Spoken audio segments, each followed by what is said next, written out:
suspended.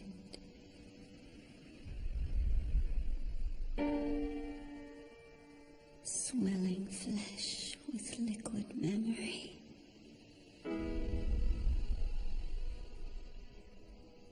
Brimming to an overflow. Promising to drown.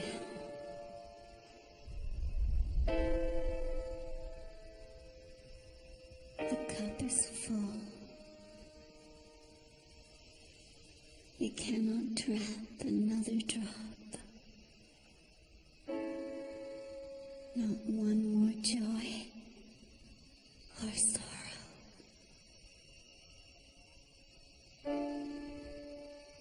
But I am so fortunate. For if it were to spill,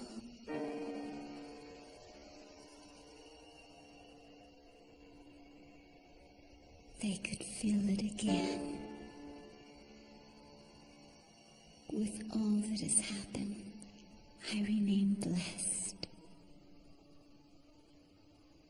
For I am not alone,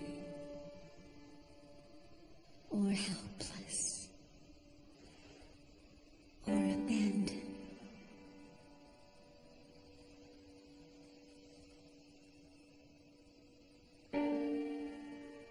Or forgotten.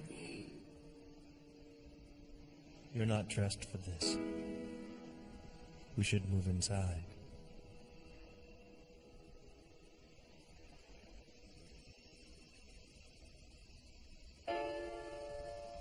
It wasn't a problem yesterday. Remind me to kill the weatherman. This storm is not man's to predict, only to witness.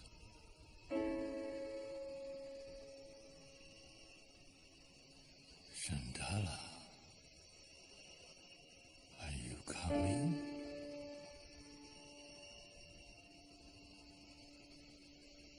Yes, I just needed a moment to remember someplace warmer. There's warmth enough in the cabin. The heaters have been drying out water damage for days. It's almost livable. Come with me and see.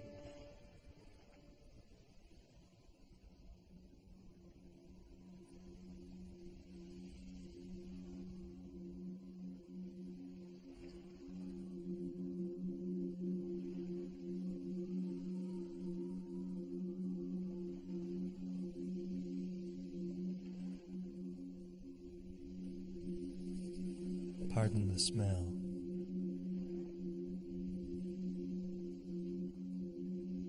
Death tends to linger.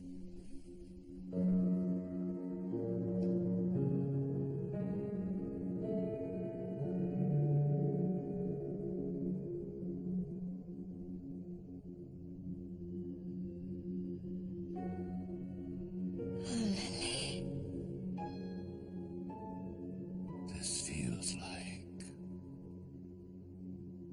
A tomb.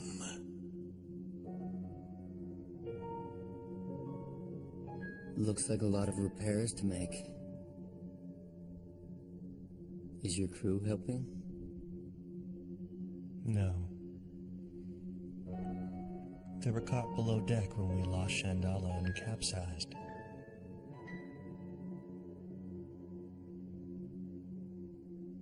They all drowned. I'm sorry. She said that you tried to save her, that you were above deck when it happened. You're a very lucky man. We are masters of our own destinies.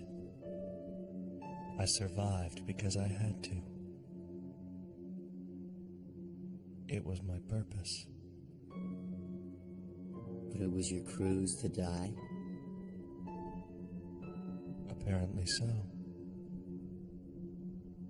I have a little food and drink to share, surely enough to make your acquaintance and to gain some sense of things. I'll only be a minute, so please sit down and relax, and I advise you not to touch the tarps. They're the only thing keeping the chill out.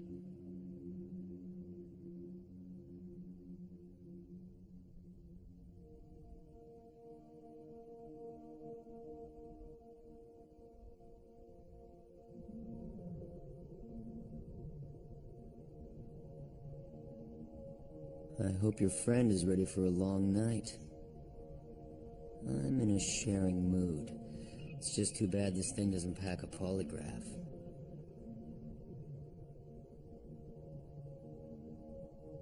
This man nearly gave his life for me, Raimi. He shared in my loss. Why do you speak with that tone? Because he doubts. With all the lingering questions and endless coincidences and things we have seen. Allah may be with us, but does God guide this man? Such little trust for a man of faith. Such foolishness for a man of wisdom. And you two were playing so nice there for a minute. I just want to ask a few questions. Maybe run a check on him. What's his name again? Gabriel. Gabriel Dunn. Dunn. Shit, it couldn't be that simple. I need to check something. Can you uncover a man's secrets so easily?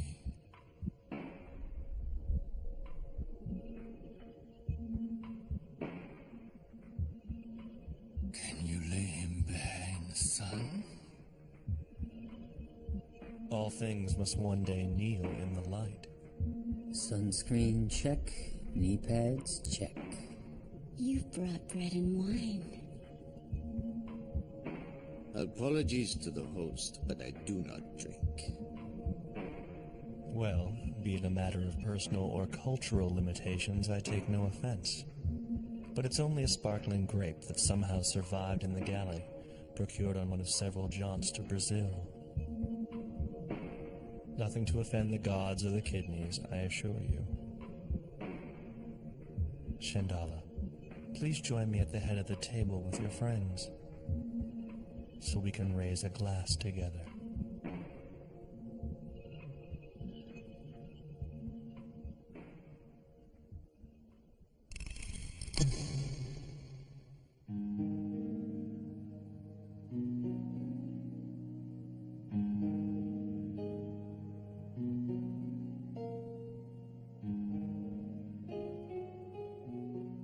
Here's to finding lost treasures, to the crossing of paths, and to the sureness of one's purpose. Yes. Lost things. And familiar ones. And to miracles. With enough belief, they can manifest in our lives. And serendipity, Mr. Dunn. Don't forget that. With Shandela's recounting of it, the odds of you both surviving that storm were staggeringly against. To then meet at the same arena, in the same city, on the same continent at exactly the right moment, it's boggling. It was fated, Raimi. He brought me here, and now he will be our deliverance. Too true, Shandala, too true. But one thing at a time. For now, enjoy your wine, and tell me more of how you all met. Gabriel, the back of your hand where Tui struck. There are scratches. They look like... Oh, yes. Some good news. Your pet survived the ordeal, Shandala, though she's understandably shaken. She'll come out from her hiding place sooner or later. Just don't get between her and dinner. I learned the hard way. But she's alive, Gabriel. My dear, sweet Bula is alive. Heaven's hand has spared her. It's a miracle. Seems to be a lot of those going around. Must have been a sale. A man who puts trust in his own eyes. Ironic, considering the state of your glasses. Shandala said on the docks that you had a dire tale to tell, a tangled web that ties you four together. Enlighten me. I've seen more than my fair share, Mr. Dunn. We all have. And there's something underneath, something I know we weren't supposed to see. Here's the spiel, mastered after 3 tries. I'm a programmer at one of the world's largest biotechnology and telecommunications firms, Biocom. While working on advanced tracking software for their soon-to-be-activated satellite network, I uncovered secret military and corporate ties to the project. Before I could even think to blow the whistle, my computer hit me with this. I believe that this represents some form of extremely low-frequency message. It messes with higher brain function, motor skills, and the nervous system. You feel like you're seeing God and burning in hell at the same time. Your mind's cracked like an egg. And for a few days, I was poached. Seizures, nightmares, hallucinations, the whole gamut. I forced myself back to work, thinking they were going to throw me in jail for corporate espionage or something. But they promoted me, put me on a classified wing of the project. That's when I found this buried on my boss's computer. A GPS chart of the Middle East. There were coordinates for every major population center in the region. Advanced weather tracking, electromagnetic signal test logs. It made no sense. Why was a global telecommunications network, one that had yet to be officially activated, being tested in this manner, and in a region with limited technological development? I'll tell you why. I was party to a Biocom-NATO joint venture, fusing soldiers with microchips at an underground base near Coast City. The chips were designed not only to track the men, but to also interfere with low-frequency signals to the brain, specifically its fear center. I witnessed an insertion. I assisted in the process. On Oran. It is still inside of me. He was captured in Saudi Arabia and brought to the base with members of a NATO team. They were using him as a guinea pig for the technology. We now know that the chips were designed to protect the brain from the effects of a crippling ELF signal like the one I experienced. The satellite network will broadcast it. Holographic and laser projectors will beam it onto the stratosphere, and millions will theoretically collapse in terror as the chip soldiers march in unaffected. Theoretically. But that doesn't explain this, the results of their test on Oran.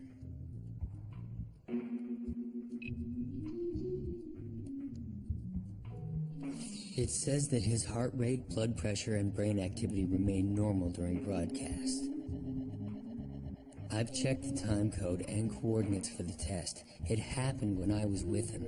We were on the street and he buckled like a belt. Buckled? Then they tried to kill us in my apartment with an EM pulse, another tool of the network that'll let them deal with individual enemies or dissenters anywhere on Earth. Thanks to Oran, we survived and dodged a military sweep. I was searching for hard proof when we witnessed the murder of someone from my work. We kept running and stumbled across Kamimura, beaten and bleeding in an alleyway. He was also insane. I was lost. My treasure was gone. My word was broken. And like the two of us, he had experienced the signal. And had seen things. A fascinating and detailed account. Almost too much to believe. It sounds more like modern cinema. But how does Shandala factor into your equation? How is she entwined? You heard her on the docks, Dunn. A mystery helicopter rescue at sea, a drugged hostage of the CEO of a Fortune 500 company, a special forces ambush in our hotel, how they died and how Oran didn't. Then there's your timely appearance. So I'm to be a part of this. Like I said before, an abundance of miracles. But let's run with the facts. The Biocom project map has 4 relay nodes, specific hubs where signals have been bounced. Coast City, Saudi Arabia, Japan, and the South Pacific. It didn't click for me until I met Oran. He was in Saudi Arabia during early signal tests. The time window is also right for Kamimuro's collapse in Japan. And Shandala? The experience put her in a coma in Fiji. According to her, when she awoke, you had just arrived.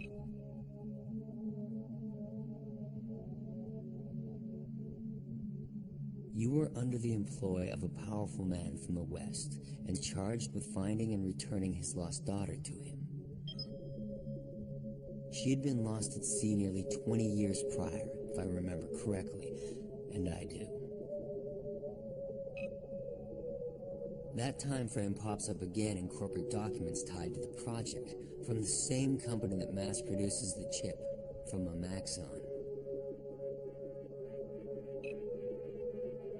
But it also gels with the history of a powerful man, a man from the West, a man who helped found and shape Biocom into what it is today, and it's not Benjamin Palmer. This man died at sea nearly 20 years ago. A church tower was raised on top of the Biocom building in homage, a building we've each seen in our dreams.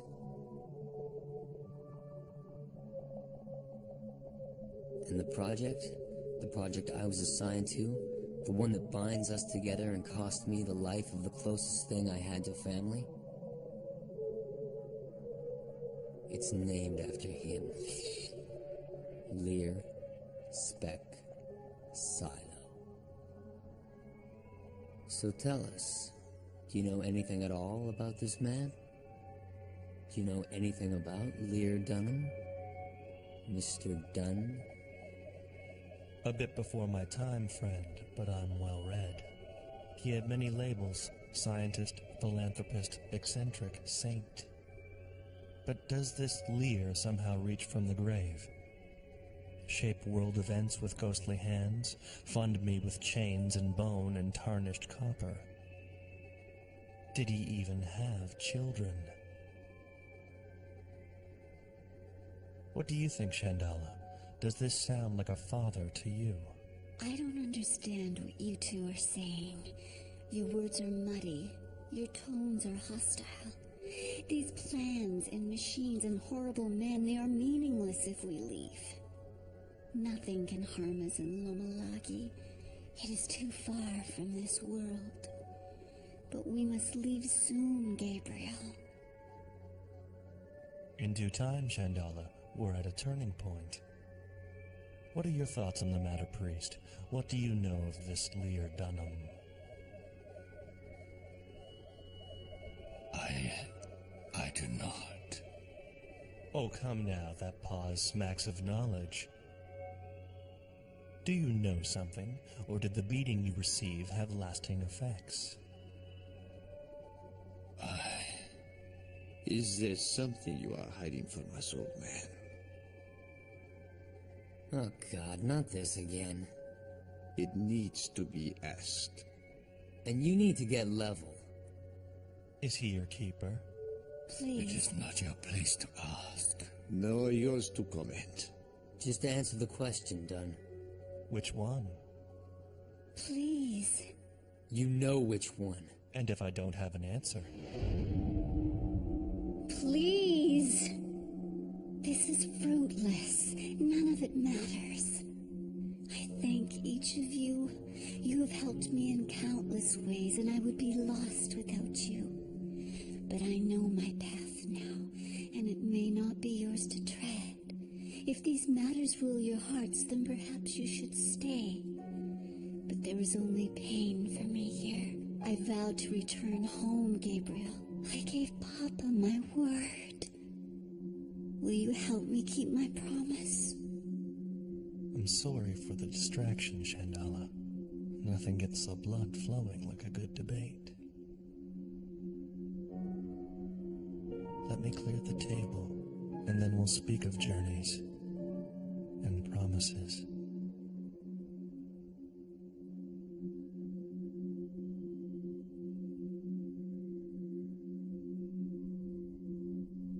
Strange to be so heated and so suddenly. I'm not sure what to think. I do not feel myself. Again I feel it, the sadness. Like when we found you, Shandala. Like when those men came. My chest is Heavy. But not just my chest, my jaw. It feels stiff. The argument, the reactions, the way I feel. This isn't right. You were emotional, Raimi. You all were. I have felt like this before. It is what happens when you do not trust. The stomach turns and the heart pounds and it is hard to breathe.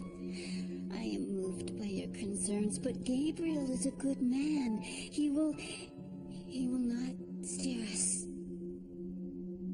wrong. Something is wrong. Shandala, I am here to help you. But a kindness cannot go unanswered. Do as I ask.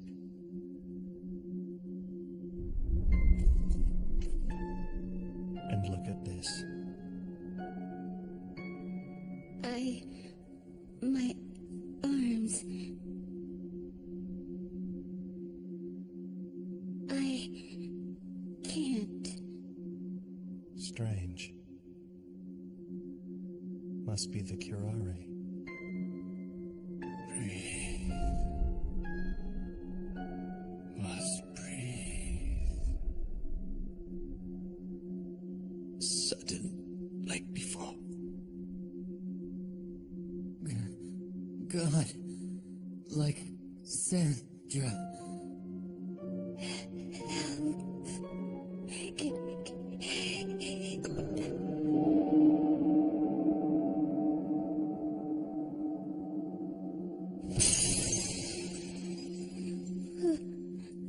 Please. Help. I will help you, Shandala.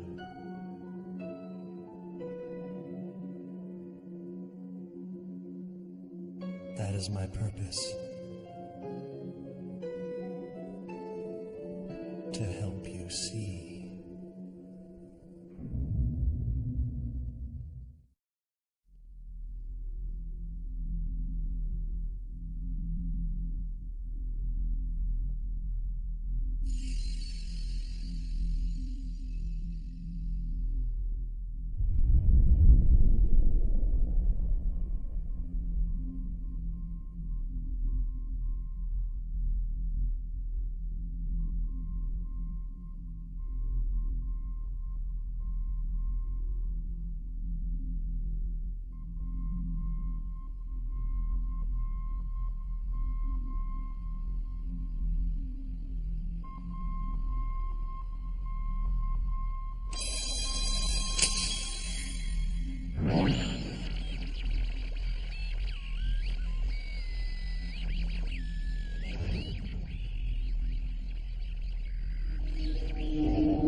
This is about sight, children. It is a matter of perspective.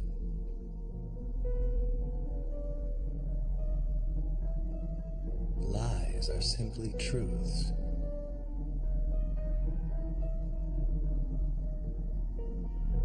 From an opposing field of view.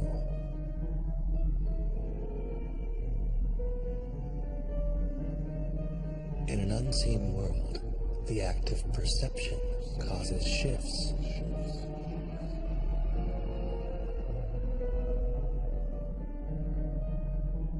systems fold, gears realign.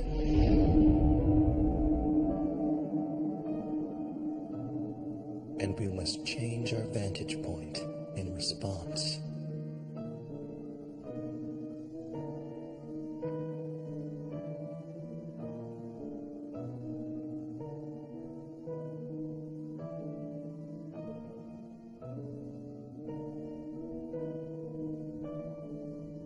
But how can we change when trapped by the gravity of guilt? What electrical charge loads you with sin? Your hearts? Or an angry God's?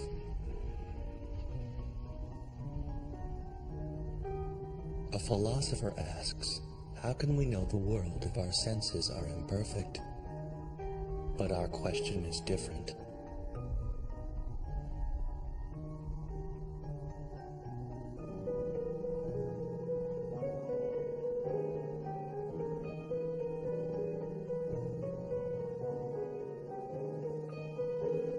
How can we know ourselves if we don't know our purpose? And if the truth is revealed, will we accept it?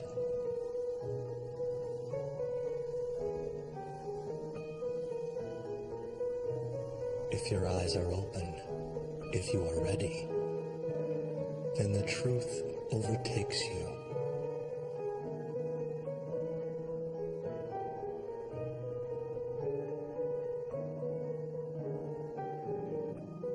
Then you see the barbs and thorns in this life as teachers. The loneliness, the abuse, the anguish, the despair. Blessed gifts.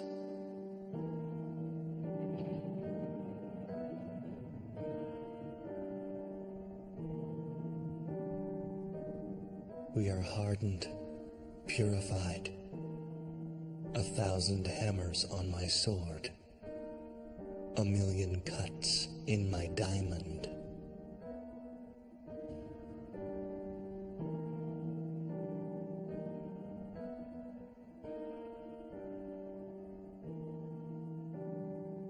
The pain is treasure, isn't it, old friend? It empties the mind. Reveals our destination. Whispers are calling.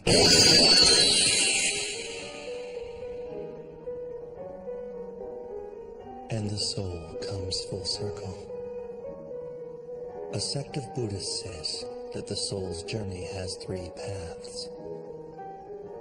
If you are a dog, you know too much suffering and will never harness enough hope to elevate your existence.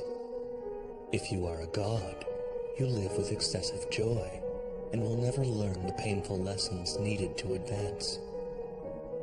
And if you are a man, your balance of joy and sorrow will move you steadily towards oneness.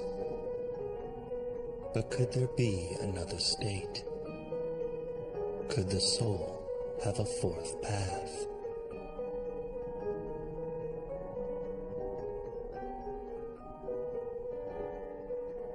If a lifetime is flooded with bliss, and then battered with tragedy, could it become something more?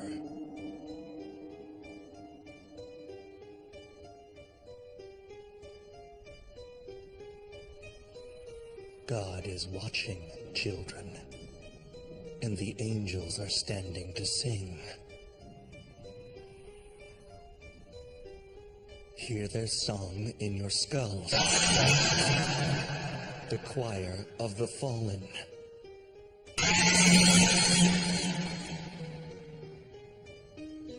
Will you join them, Shandala?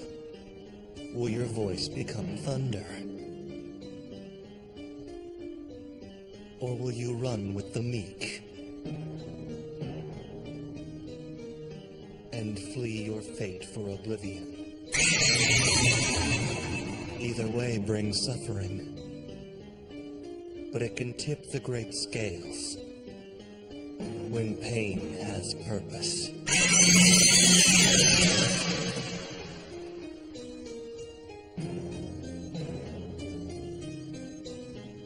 You were given paradise, Shandala. You wallowed with the gods, and then the pain began.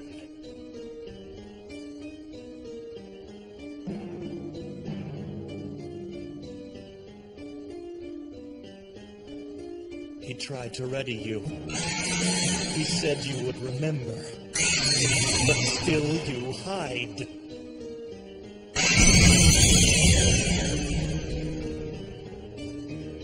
You could not hide from his wave.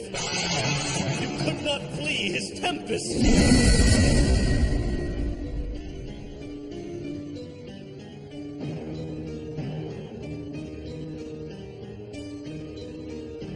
Even with your savage kin, you were helpless. Too weak to stop me. Too weak to stop yourself.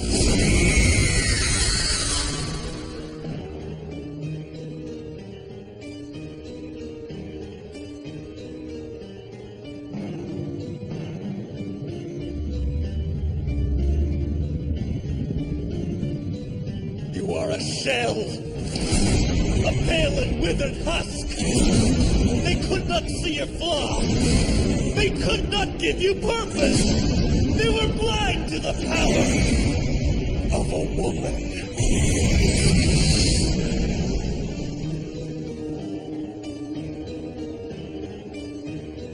So many are blind. So many forget.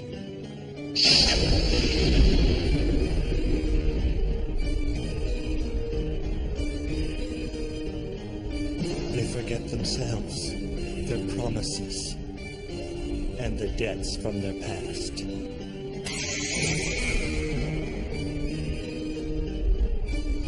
But the time for remembering is close. Close as peril. We are players on the stage. The lies we tell serve the greater story. But truth waits for the brave and the witnesses behind the curtain. This is his message. This is his gospel.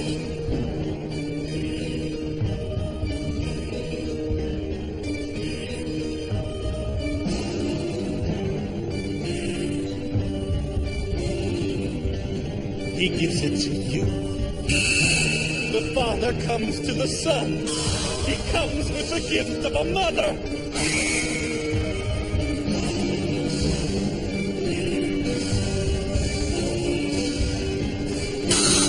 He made us both in their image, designed to receive. It is the infinite moment.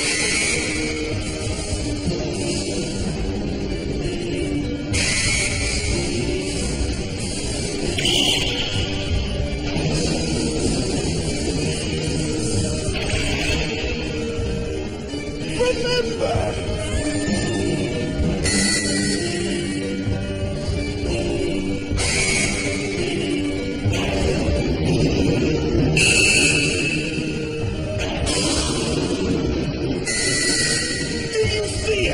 Do you see? Yes. I see.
what he gave her.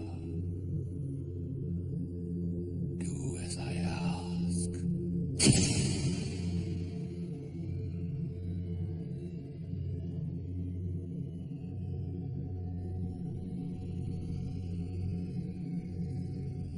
What is this? Where did they go? I'll kill him.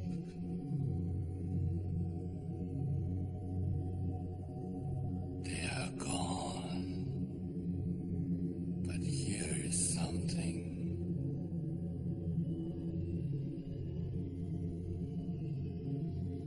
Not just something. It's everything. Power grid maps and tables, ELF generator stations, solar flare projections, gene sequencing and cell cloning docs, population densities, brainwave charts. There are even breakdowns for each of the Learspec silo contractors and lists of potential chip recipients. Why would Gabriel have this? And why are there papers on mad cow disease transference, worldwide internet, radio, and television usage stats, religious demographics, a farmer's almanac? This is crazy. This is fucking crazy.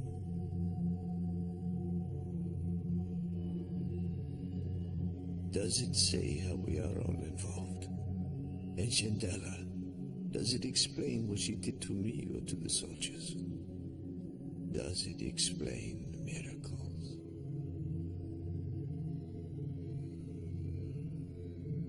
There are pictures.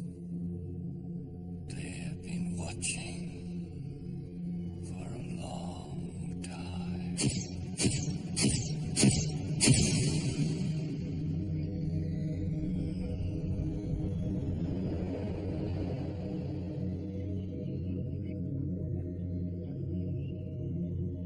Yes.